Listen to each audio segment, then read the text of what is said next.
বন্ধুরা, একজন মহিলার গল্প শোনো। দিনের বেলায় তিনি কুরআন শেখাতেন, কিন্তু রাত হলেই তিনি গোপনে পাপাচারে লিপ্ত হতেন বলে গুজব ছড়িয়ে পড়ত।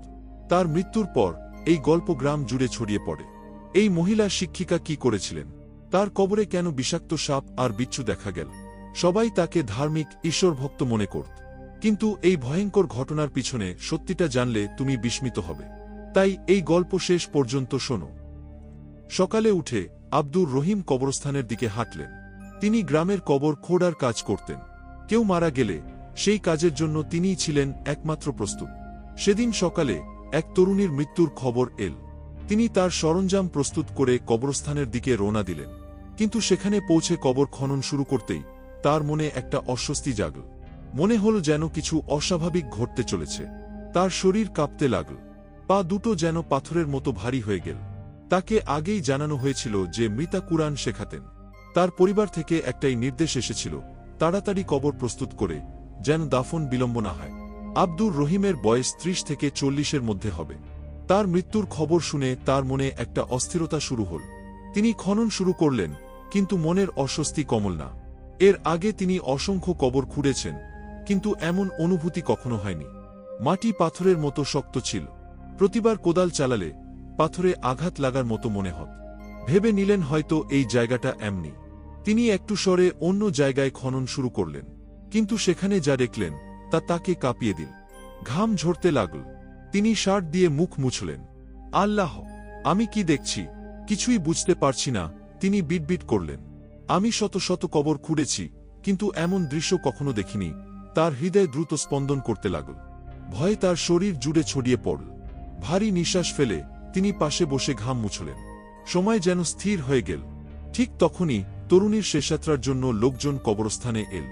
আশ্চর্যের বিষয়, শেষযাত্রায় বড়দের চেয়ে বাচ্চারা বেশি ছিল। ৬ থেকে ১৩ বছর বয়সী শিশুদের সংখ্যা ছিল অনেক বেশি। প্রতিটি শিশুর চোখ ঝাপসা হয়ে গিয়েছিল কান্নায়। শিশুরা কান্নার সঙ্গে কবরস্থানের দিকে হাঁটছিল। প্রথমে কেউ এর কারণ বুঝতে পারেনি। পরে জানা গেল তিনি ছিলেন তাদের কুরআন শিক্ষিকা। তিনি তাদের পবিত্র কুরআন পড়তে শিখিয়েছিলেন। তিনি শুধু শিক্ষিকাই ছিলেন না, শিশুদের তার প্রতি গভীর ভালোবাসা ছিল। তার দেহ কবরস্থানে পৌঁছাল। আব্দুর রহিম কবরের পাশে নিশ্চল দাঁড়িয়েছিলেন। শেষযাত্রায় এত শিশু দেখে তিনি বিস্মিত হলেন।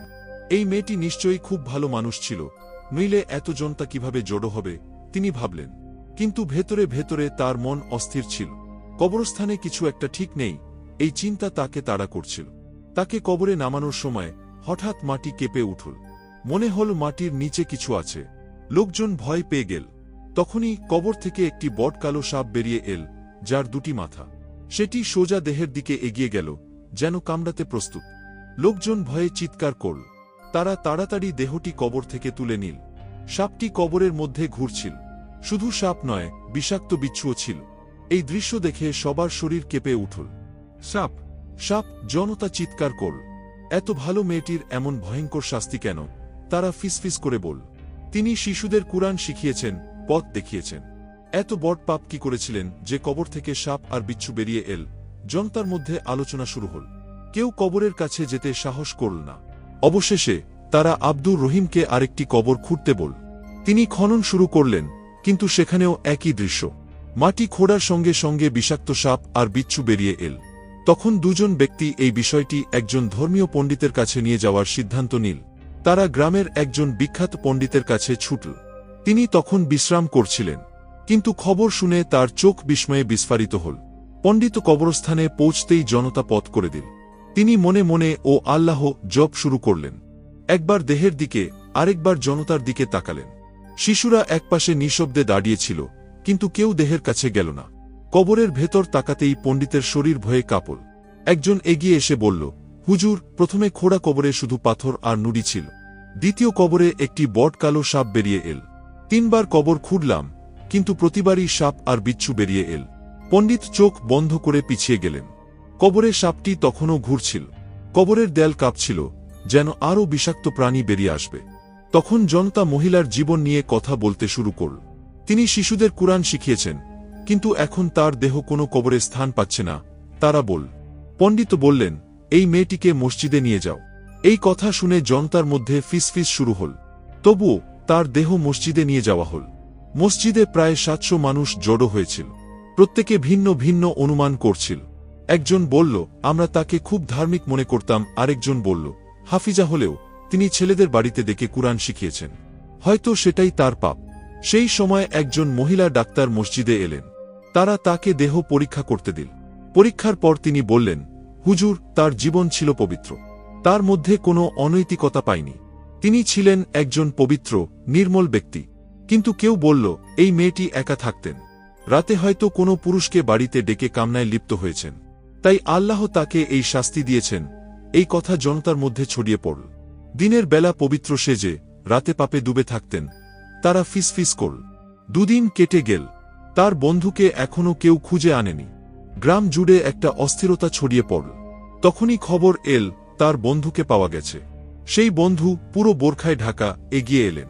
তাকে দেখেই তিনি কান্নায় ভেঙে পড়লেন। আমার প্রিয় বন্ধুর এমন পরিণতি হবে আমি স্বপ্নেও ভাবিনি। কবর থেকে সাপ আর বিচ্ছু বেরিয়েছে শুনে আমি হতবাক হয়ে গেছি। এত ভালো মানুষের এমন দুর্দশা হবে বিশ্বাসই করতে পারিনি। তিনি কেঁদে বললেন। পণ্ডিত তার চোখের দিকে গভীরভাবে তাকিয়ে বললেন, তোমাকে কেন ডাকা হয়েছে জানো? গ্রাম জুড়ে এই মেয়েটি নিয়ে ফিসফিস চলছে।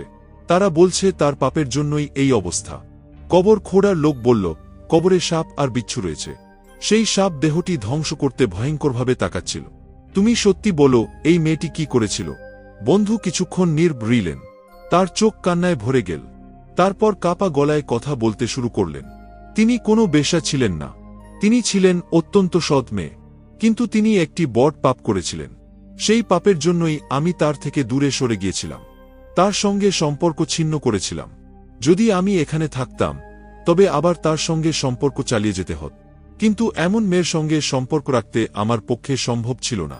কারণ তার বাবা অনেক আগেই মারা গিয়েছিলেন। তাই বাড়ির সমস্ত দায়িত্ব তার কাঁধে পড়েছিল। বাড়ির অবস্থা ভালো ছিল না। তাই তিনি শিশুদের কুরআন শেখানো শুরু করলেন। ফি নির্ধারণ করলেন। ধনী পরিবারের বাবা মা 1 বছরের জন্য অগ্রিম টাকা দিতেন। তখন তার বাড়ি ভালোভাবে চলছিল। কিন্তু হঠাৎ তার মা অসুস্থ হয়ে পড়লেন। তার খিঁচুনি হত, তীব্র জ্বর আসত। ধীরে ধীরে তিনি মানসিক ভারসাম্য হারালেন। শিশুর মতো আচরণ করতেন, কিছুই মনে রাখতে পারতেন না। প্রথমে তিনি তার মাকে ভালোভাবে দেখাশোনা করতেন, কিন্তু ধীরে ধীরে তিনি তার মাকে ঘৃণা করতে শুরু করলেন। মা ডাকলেও তিনি কাছে যেতেন না। মা কাঁপতে কাঁপতে ডাকলে তিনি বলতেন, আমি এখন কাজে ব্যস্ত, পরে আসব। এর ফলে মায়ের শরীরে মলমূত্র পড়ত, বিছানা ভিজে যেত, দুর্গন্ধ ছড়াত। কিন্তু তিনি দিনের পর দিন সেই বিছানা বদলাতেন না। মনে পড়লে খাবার দিতেন, না হলে মা ক্ষুধায় তৃষ্ণায় দুর্বল হয়ে পড়তেন। একদিন আমি তার বাড়িতে থাকাকালীন তার মা বারবার জল চাইলেন, কিন্তু তিনি একবারও সাড়া দিলেন না। শেষে আমি গিয়ে তার মাকে জল দিলাম। তখন তার মা আমার সামনে কেঁদে তার মেয়ের বিরুদ্ধে অভিযোগ করলেন। এটা শুনে তার তীব্র রাগ হল। তিনি এসে মায়ের গালে একটা চড় মারলেন। গালাগাল শুরু করলেন, তোমার জন্যই আমার জীবন নষ্ট হয়েছে, তোমার জন্যই আমার সমস্ত উপার্জন খরচ হয়েছে, এখনও তুমি মানুষের সামনে আমাকে অপমান করছ। তিনি চিৎকার করলেন। এই দৃশ্য দেখে আমি সহ্য করতে পারিনি।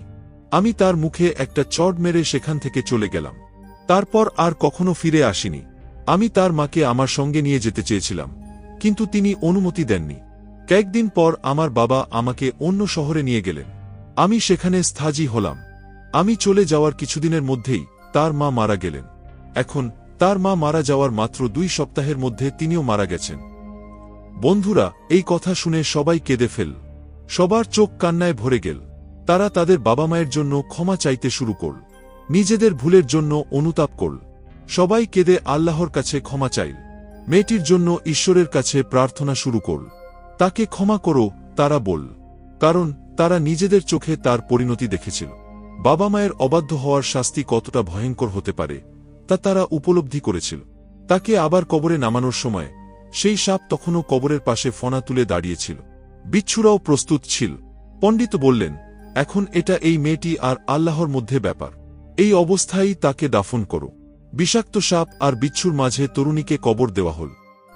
বন্ধুরা, একটা কথা মনে রেখো, তুমি যতই ঈশ্বরের পূজা করো, প্রতিদিন প্রার্থনা করো, যদি তোমার বাবা মাকে উপেক্ষা করো, তাদের কষ্ট দাও, তবে ঈশ্বরের কাছে তোমার কোনো ক্ষমা থাকবে না।